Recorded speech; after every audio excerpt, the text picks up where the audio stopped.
Hello geng, selamat datang ke Baling. Okey guys, cerita pasal Baling. Baling menawarkan ikan bakar dan juga makanan murah geng. Kalau anda tak percaya, anda datanglah Baring. Saya pun tak boleh nak cakap apa. Okey, dekat Baling ni tempat kecil. Paling dekat Sik. Anda juga ditawarkan makanan. Di sini di Baling, makanan dikira murah lah. Dia tak tipu. Kalau anda datang Baling, makanan murah, kuantiti banyak. Dan juga di sini banyak chalet VIP ni, homestay. Nasi goreng jangan cerita lah kalau dekat Kedah ni. Nasi goreng dekat Baling ni pinggan asing-asing. Maksudnya nasi sepinggan, ayam atau daging sepinggan. Anda boleh datang di sini lah, lawat tempat-tempat ni. Okey geng, kalau lain kali kita pergi Sik pula, kita lihat kawasan pancing. Okey geng, dekat kampung saya pergi ni ada banyak chalet je. Chalet-chalet ni untuk disewa. Lagi satu dekat sini, petang-petang anda juga boleh membawa pancing kalau air pasang. Dekat Baling ni juga, kalau anda tak berapa suka makanan, anda boleh pergi Nati-Nani Mat untuk menikmati air seperti bia lah. Itu untuk non-Muslim lah. Kalau yang Muslim, anda kena makan macam halal-halal sikit lah. Okey, saya pun nak gerak ni. Macam ni lah kampung dekat Lubuk, tepi sungai di Baling.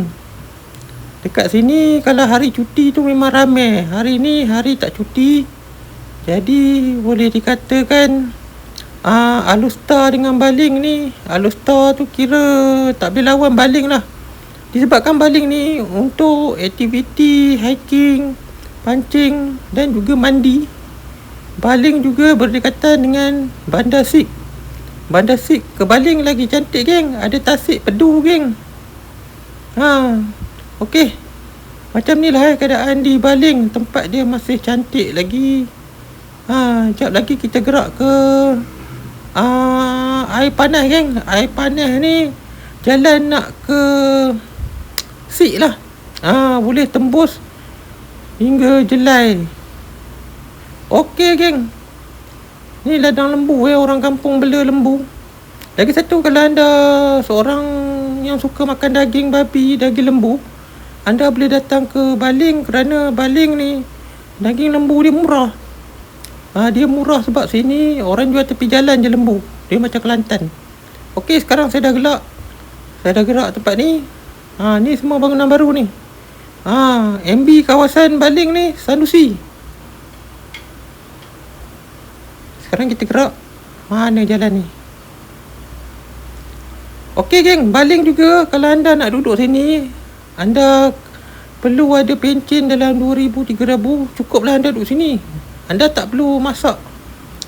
Dekat Baling juga ada musim panas, musim sejuk. Sekarang ni tengah musim hujan, dia sejuk lah. Kalau bulan 2 sampai bulan 5 musim panas geng. Malam boleh mandi air panas. Sini budaya geng. Kalau anda pergi tempat lain tak ada. Okey, sekarang kita jalan pergi ke air panas. Sebenarnya saya saja nak pergi tempat ni. Saya dah lama tak masuk. Okey, untuk yang ada penyakit kurap ke, HIV ke, sakit penyakit pelik ke yang berkaitan dengan kulit, bolehlah datang ke Baling untuk mandi. Baling juga menyediakan musia ataupun perempuan-perempuan jika anda pandai mengorat lah. Tapi susah nak dapat lah. Nanti kena pukul dengan orang kampung. Pandai je ngorat anak orang. Inilah pintu masuk air panas Baling. Saya rasa tiketnya murah lah, RM5 hingga RM10 hingga RM20. Ada dekat chalet. Hari ni saya nak masuk tapi saya tak ada beli tiket, jadi tak dapat masuk. Saya gerak pergi tempat lain lah.